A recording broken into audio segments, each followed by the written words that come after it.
Nick World, welcome to another episode of Delusional Nick Fan Network, where we bring you that Knicks content that you need. The Big Three squeezed out a victory against the Detroit Pistons, 121 to 112. Detroit did not have Cade Cunningham.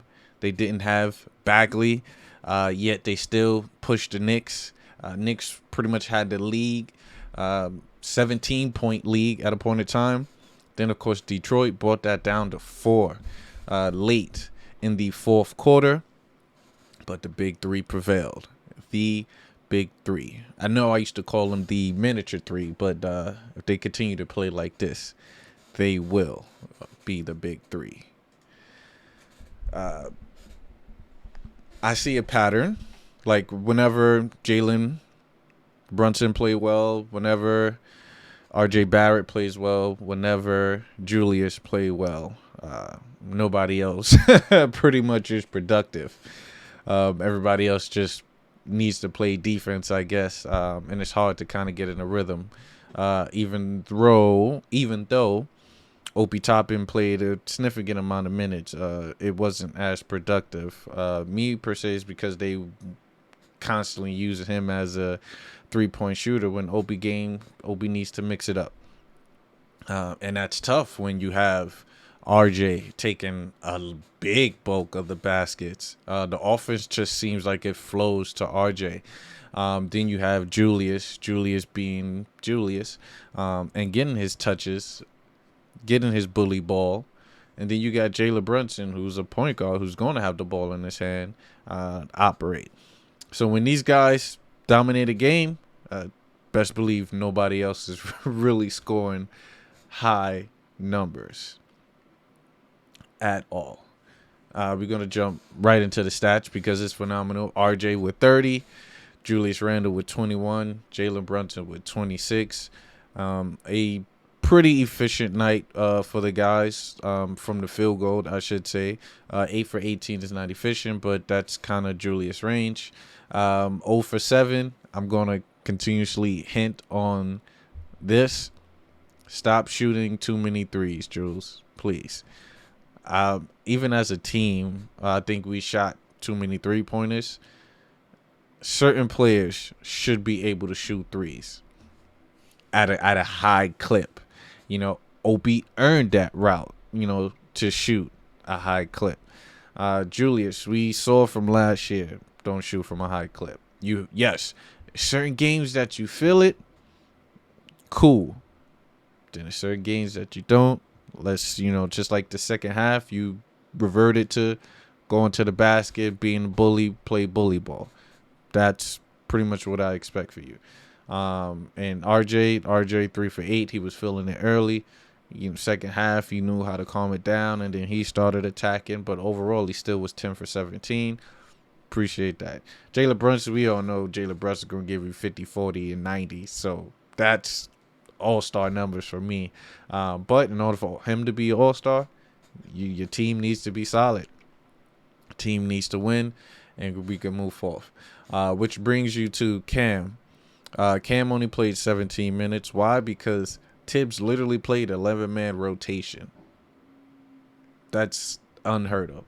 So that's pretty much letting you know that management needs to do something with this roster, because guys need significant roles. Guys need, significant playing time. They need to get in a rhythm. You go from Cam for playing, 30 minutes the first game, then 15, then 10, then 25. So he need consistent minutes to pretty much flow, even though he played great defense. I'm fine with him being in the starting lineup, just so he can play D. But we also want to get him involved. Half of his shots were 3-point attempts that he had to force. Why? Because when you get the ball and you haven't gotten the ball for a while, you're going to want to chuck it up. You're going to want to force the issue just to get into a rhythm. It's impossible to be in a rhythm with the Big Three. It's tough. Like even a play when Quentin Grimes was in and Julius was kind of like itching for the ball. after Q was just trying to get in a move. He had the layup, which he did off the dribble, boom, boom, and attack. And then he had the 3-point attempt that he made. He had consistent plays with that. But Jules was like, and he had to pass it up. Then the next play, he got the ball. What did he do? He jacked it up, which was the ill-advised shot. But he took it because it's like, hey, I want to get into my rhythm. So when you have three guys, 17, 18, and 16 attempts, it's tough to get in a rhythm. And then what's even more tough is when they play, the lineup with Opie and Julius, but then you still got RJ, and then you still got Brunson in the lineup. Opie's shots are not going to be the same. So whenever they do that lineup, at least have RJ on the bench and Brunson on the bench, so it could be quick. And then you have Opie and Julius, and they can be the focal point. So Tibbs gotta switch it up. You gotta know what's transpiring, Tibbs. And not to say you don't, you're a coach. But for me, I would have, okay, I see this is working, that. Even with Cam, I would give Cam some run with the bench players as well, because he could be the primary guy, even though it's tough when you have quick love to dominate that ball when he comes in the game and dictate. So maybe then of course you got Derrick Rose that played a good amount of minutes. You saw he played 15 minutes today. Why? Because he said it. Look, I wish I had the audio to pull it up for what Derrick Rose said, but he pretty much said he's in the uncharted territory as far as his game and his minutes and what he's doing, because he's only getting 8 minutes per game and stuff. So coach made sure he got more minutes, even though he only shot 28%. That's fine. We're pushed through. Jericho Sims, he needs to get more minutes or more time. And the reason why I'm saying that is because these 4 fouls, these early fouls that he's getting, is because he's out the rotation. It's because he's trying to get into a rhythm. So let him play through that, coach. Let him play through that. Because you had Isaiah. Isaiah played some great minutes, grabbed you to 12 boards, but he's fouling 5 with 3 turnovers, but he's missing his floaters, but still 3 for 5. So, like I said, I like Hartenstein. I truly do. I really do. Look at the 5 offensive boards, 7 rebounds. Always make you seem that they might be looking. They might be like, Mitch, I don't know if a potential AD trade come in, Mitch might be gone. I'm not all for it. I'm not all against it. I just need to know who's gone. For me, I'm not going to talk trade. I'm going to talk trade on something else.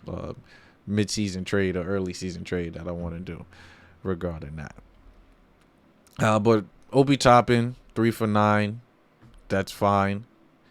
Like I said, with him and Julius on the floor at the same time, sometimes Julius dominated. Julius had a pretty good game this game and wanted to get those attempts up. So it's understandable. It's understandable with that. I do want to talk about Alex Burke. I miss Alex Burke, honestly. Alex Burke could have easily came in and played that 2 or the 3 and help out defensively, slowed the game out, attack the basket, got some free throws.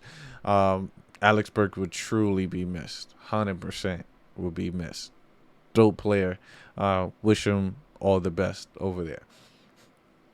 But I do want to talk about also is this player that was killing us, Isaiah Livers.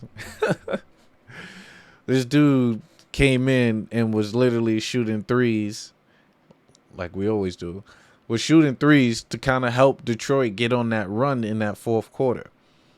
Our defense, guys. What's up with our defense? Tibbs, defense coach. Defense. I'm going to tell you the issue with the Knicks. I'm going to keep it 100, right? Put your headphones in, turn the volume up, put the speakers on, put the headphones on. I'm going to tell you what's the issue with the Knicks. So that year that we made it to the playoffs with the 4th seed, right? We slowed the game down. We played half-court basketball. We dug down and played D. And then, of course, we slowed the game down on the offensive end. We literally had teams scoring under 100 points. And I believe we were scoring under 100 points. But we slowed the game down. Our defensive scheme and the pace that we're moving will not work. It will not work. Guys are going to be tired. They're going to be lazy on the effort on playing the defense. So, Tibbs, go back to literally that grind mode. You slow it down. You run your offense, half-court offense, run it to perfection. Because you have shooters in Grimes. RJ can shoot it. Opie can shoot it. Fournier can shoot it. Jalen Brunson can shoot it occasionally. So the three-point shooting shouldn't be an issue, even though we shoot bad. And I only say that is because we're shooting at a higher clip. And guys are just kind of jacking up with just ill-advised shots. So if we take our time, you grind, do possessions. Because after a timeout, what happened? We run a play and we score. Why? Because the guys get set. Come down, get set, play to your strength, and you be solid. That's all they have to do. And I guarantee Knicks would be way over 500 if we go back to that. And I understand you want to speed the game up, pace, all of that. Yes, when you off a missed basket, you can run a transition and get back. If they close out, cool. Get into your sets. It's easier to score a basket on the sets. Get into your sets, gentlemen. Get into your sets. Motion, move the ball. Clearly, move the ball. It's a big key. I do want to check the assist real quick. Knicks had 23 assists. That's average. You need 26, 27, 27 assists per game. That's ball movement. All right? It's ball movement.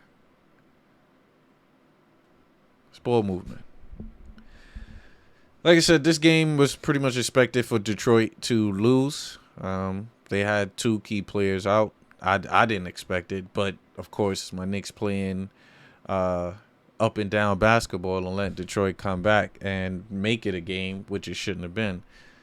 So let's tidy it up because it is going to get dirty for my Knicks.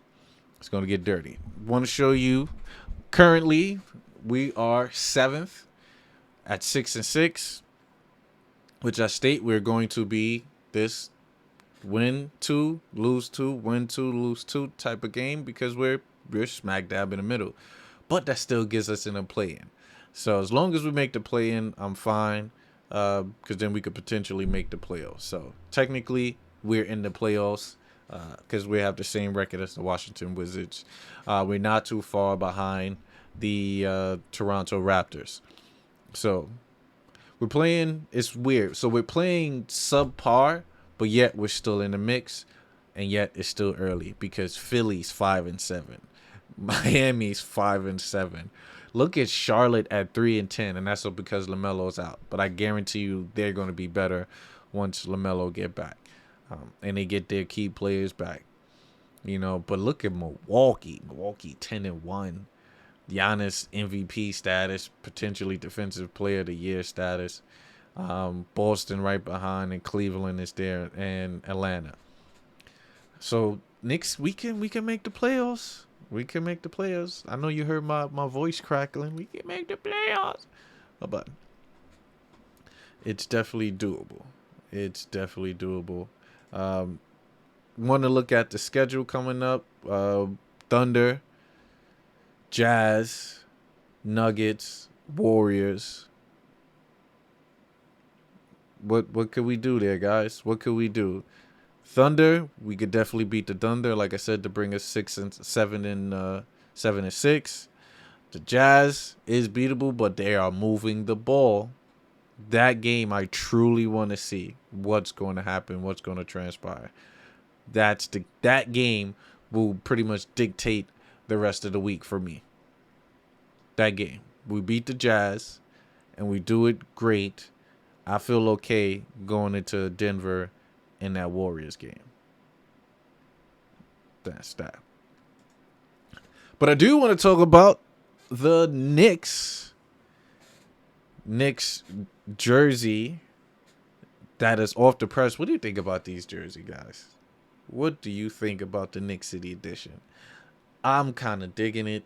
It kind of reminds you of the old one. This is my old Mellow jersey from like 2010. I'm surprised I could still fit it. But yeah, thumbs up, thumbs down in the chat. What do you think of these jerseys? I'm liking it. I am liking it. But I do want to chime in on this really quickly. This game, Jalen, you talked about wanting to just see to hear these guys and energy from your team. What did you see tonight? Yeah, I mean, we just got to sit together. When things are going well, we got to sit together. When things are going bad, we got to sit together. That's what makes this team great. We got to sit together and through the thick and thin. Stick together. Right. He's been saying that. 30 points for you, over 20 points. A million times. For Jalen and also Stick Julius. together. What was clicking Stick so together. well about the offense tonight? He had like 7 assists. Like everybody's moving the ball, everybody was sharing it. Yeah, nope. He's definitely averaging 7 assists. When we playing like that. 20, I think. And Jalen, last 20 and 7. I know that this guy appreciates it when you take charges the way that you do, but when you it's show bad that for his kind body. of effort, I don't. and we see it from you every single night. How do you see it change the landscape of the game? I just try to make hustle plays as much as I can. Those plays, they may not fall on the stat sheet, but it get our team going, it gets our momentum going, and it gives us good energy. So whatever helps the team, I'm for it. Ladies and gents, Jalen Brunson is all for it. I believe he is. I believe so. So, what do you think of that Detroit game? We all expect that win. I know I did. Going into Oklahoma, definitely a much needed W. Definitely much needed W.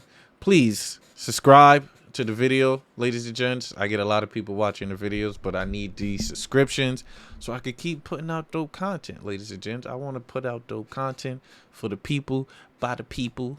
But thank you for rocking with me. Deuces. I'ma do it for the pesos. I fell in love with the bass load. I fell in love with the bass load. See the ops staying plain clothes. I see the ops y'all in plain clothes.